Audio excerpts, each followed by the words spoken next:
Hello, kumusta po? Yan, dito na naman ako. Ngayon, ang topic natin dito tungkol sa sharp chord.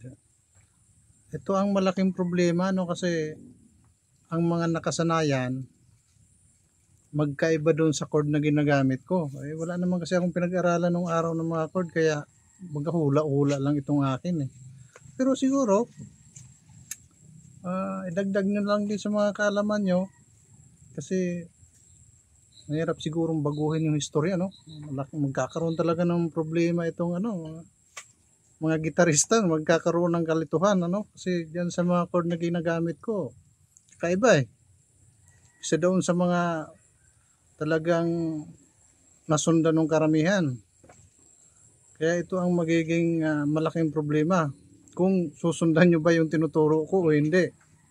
Ngayon siguro ang suggest ko lang dyan, idagdag nyo lang siguro dyan.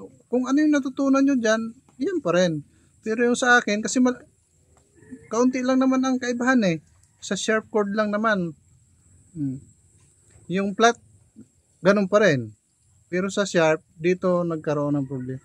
Ngayon, bibigyan ko kayo ng sample dito kung saan ko ginagamit itong sharp chord. Yan. Panoorin nyo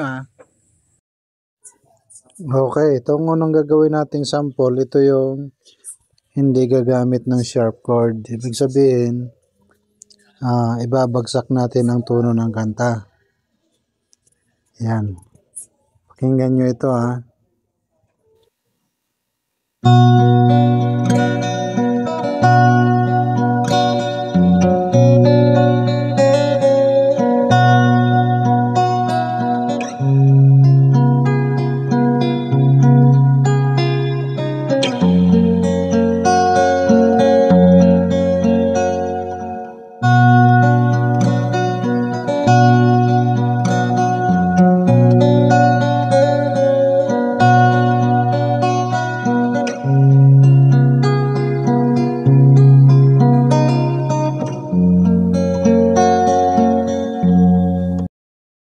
Ayan. Kahit anong string ang kalabitin nyo dyan, walang tutugma dyan hanggat hindi kayo gumamit ng sharp chord.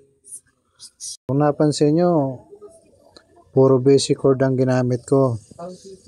Sa ngayon, itong sunod na example natin, susundin natin ang tamang tono. Dito na tayo gagamit ng sharp chord. Ito po lang example ko para sa mga fingerstyle player lang ito kasi kung kakantahan nyo, hindi nyo na kailangan ng sharp chord. Basic chord pwede na. Yan, pakinggan nyo itong sunod natin na example.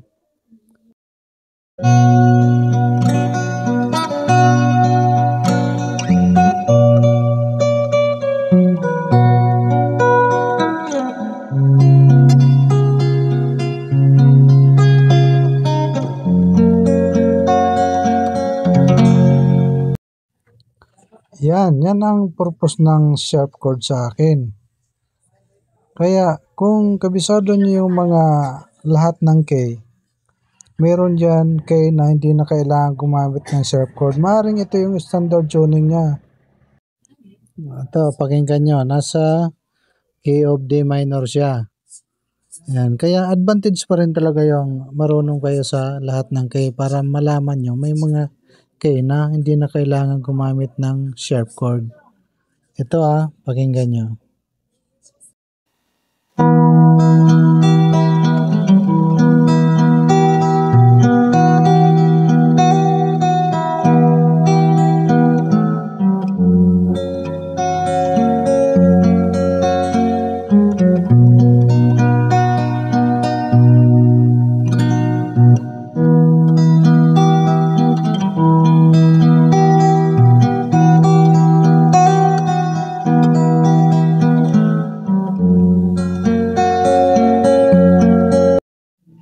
Yan.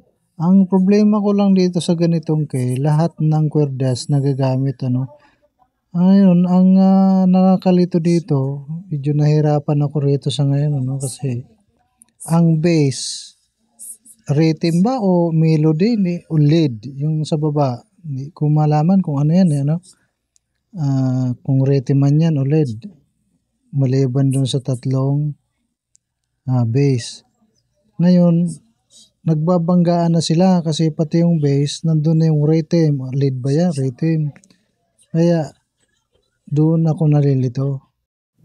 Hindi na malaman kung alin ang bass at alin ang rhythm.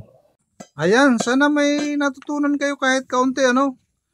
Disot sa mga chord ko, siguro, subaybayan yung mga tinuturo ko para maaring magkaroon ng kalituhan, ano?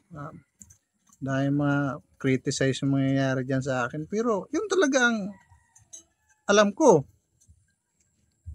Ngayon, nasa sa inyo kung siguro idagdag nyo na lang dyan sa nalalaman nyo ngayon. Idagdag nyo na lang dyan yung kaibahan ng chords ko tsaka yung natutunan nyo.